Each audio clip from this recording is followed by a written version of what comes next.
ให้เป็นคริสตัลให้ตะบงนะขนมนั้น Watch out, little buddy. 35 feet tall. I think the best reason is when you look to the bottom. Our cavern is 80 foot deep. That's right on the other side of those cones. So right here in this room you all are. បងប្អូនថ្ងៃនេះខ្ញុំនាំបងប្អូនជូនទៅមើលរោងថ្មមួយដែលស្ថិតនៅអានេះផ្លូវចូលវាអញ្ចឹងរោងថ្មនៅនោះអញ្ចឹងអានេះផ្លាកវានៅនេះផ្លាកវាបងប្អូនមើលនេះគឺឈ្មោះរោងថ្មហ្នឹង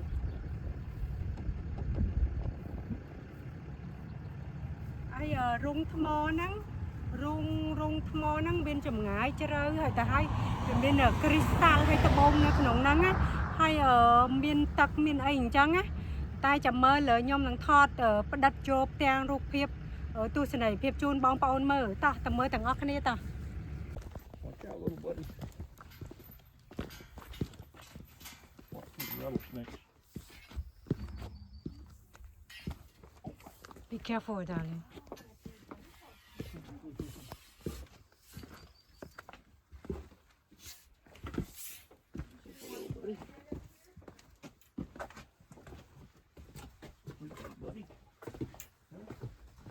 There's a back.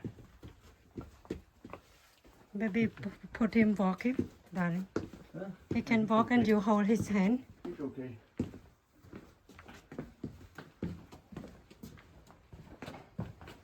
បងប្អូនឥឡូវយើងមកដល់មាត់រោងនេះឥឡូវចូលទៅណាល្ងិតទៅដឹងមើលឃើញអត់ទេណា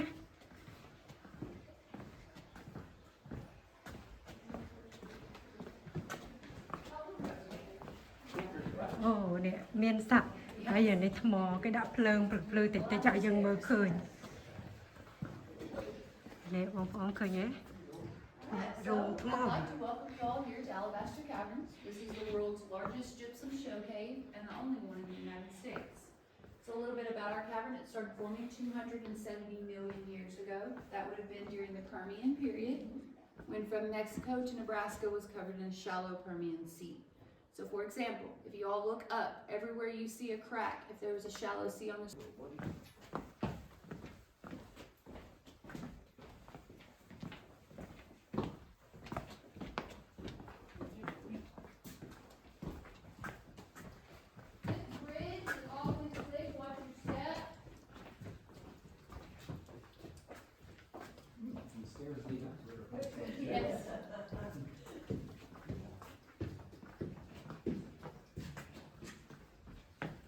So right here, I usually like to talk about a cave's life cycle.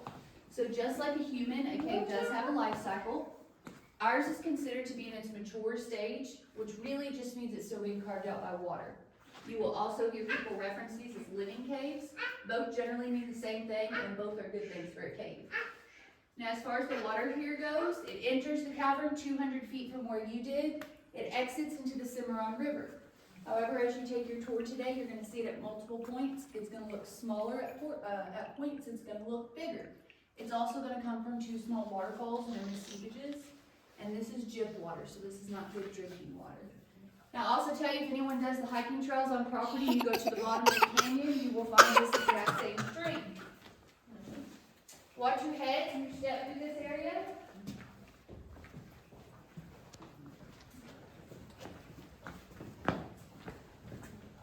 So back in 2018, October to be precise, we had a collapse 200 feet into the entrance of our cave.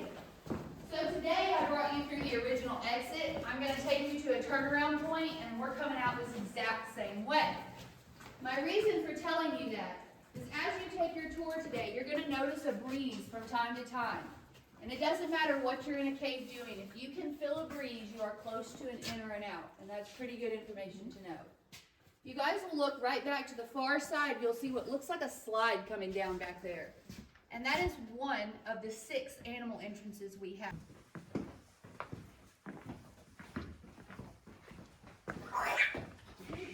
You're going to need to watch your heads through this area.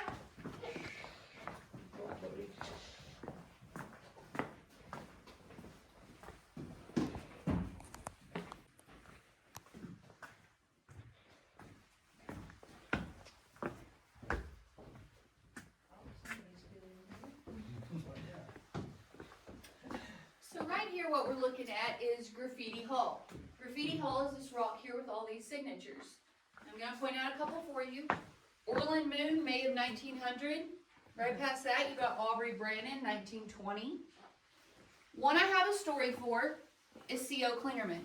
So the last private owner of this property, his name was Charles Grass. He owned the property in the late 1800s all the way until 1953.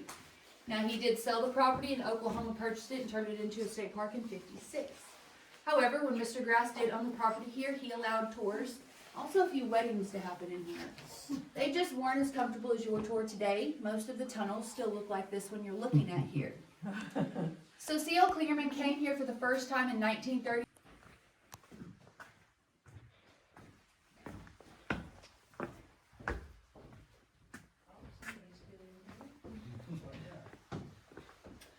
So right here what we're looking at is Graffiti Hall. Graffiti Hall is this rock here with all these signatures. I'm going to point out a couple for you. Orland Moon, May of 1900. Right past that, you got Aubrey Brannon, 1920. One I have a story for is C.O. Klingerman. So the last private owner of this property, his name was Charles Grass. He owned the property in the late 1800s all the way until 1953. Now he did sell the property and Oklahoma purchased it and turned it into a state park in 56. However, when Mr. Grass did own the property here, he allowed tours.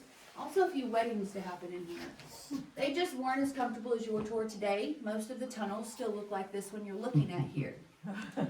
So C.L. Klingerman came here for the first time in 1930. I'd also like you all to know we are coming to the two small waterfalls known as seepages. The ground is going to become very slick here, but you will also have a rail on the right side. I'm going to talk to you about our first waterfall on the way through and the second one on our way back.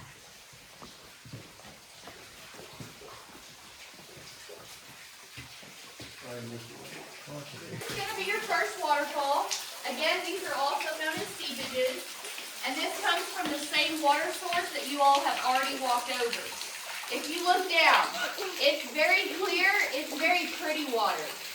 Again, this is called dip water, and it is incredibly high in mineral content. The reason I say don't drink the water is it would be a fast-acting laxative.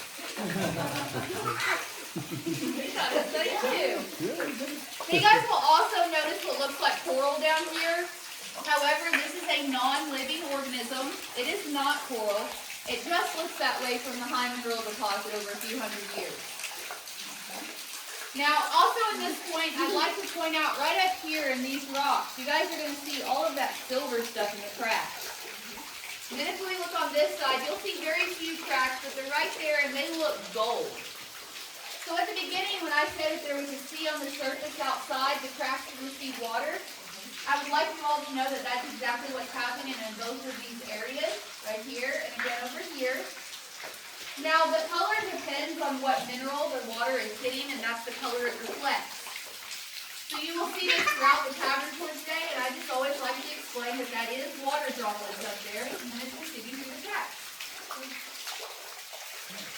Now be sure to watch your step in this area. This particular point in the cavern, when the water came through here, is a lot of water, a lot of pressure, and all at once. Makes things very smooth. Now, as you move through the rest of the cavern and we come into areas that aren't near as smooth, you'll notice the dimples in the rocks are much bigger. Has anyone here seen the movie Castaway? Yep. Yes. There's our Wilson Rock. Okay. Yeah. You have to come right up here and you'll have to check out Keyhole Dome. So this is another area named by Mr. Grass. Most that I talked to you about today are going to be named by him. This is Keyhole Dome, and he said it was self-explanatory. Look like a keyhole to him. Lots of interesting facts about this area. To the tip top, you can see you are 25 feet from that. From that to the surface outside is another 25 feet. So you guys are 50 foot underground right here. Cool. I'd also like to tell you, as you take the tour through the cavern, on this path you all see 30% of the cave. The other 70% is right here in these upper chambers. And right here at Keyhole, they will actually all start connecting this way in the cave, like a second story above us. Quite cool. Yeah. Right up here, be sure to watch your seats and the back if they can get one. Wow. Yeah. Charles, you like You it? guys will see our cave. You feel it to the right. That's the dangling thing in the back of your throat. And then you can look up and say hi to our cave monster. He's pretty friendly, always smiling.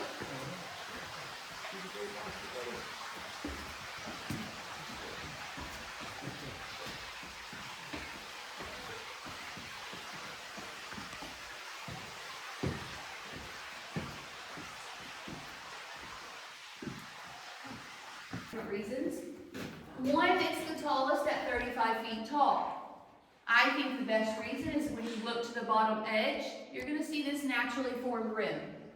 This is the only place in the cavern you can see this, and how this happens is when the water receded from this area, it did so quite slowly.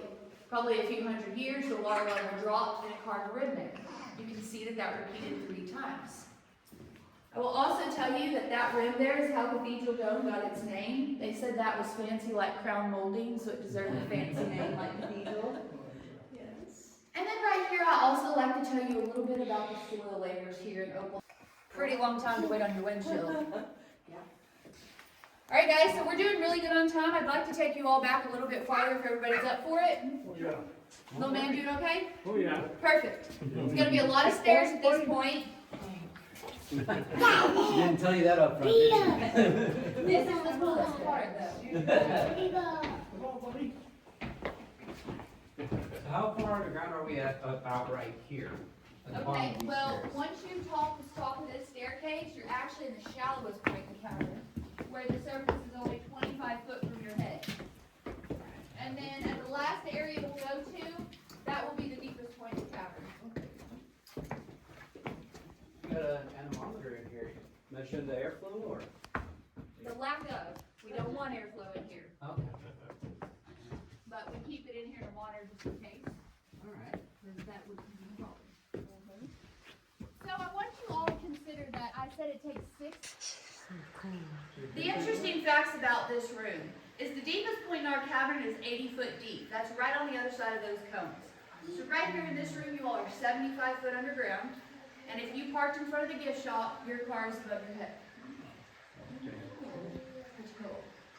Now at this point, I'm going to turn you all around. We're going to go back out the exact same way, but I've got a couple.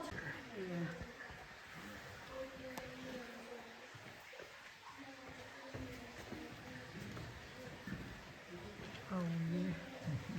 So cool. How they used it for windshields and windows is they would have just shivvied that off to wind cleavage, and you could see through it. Amazing.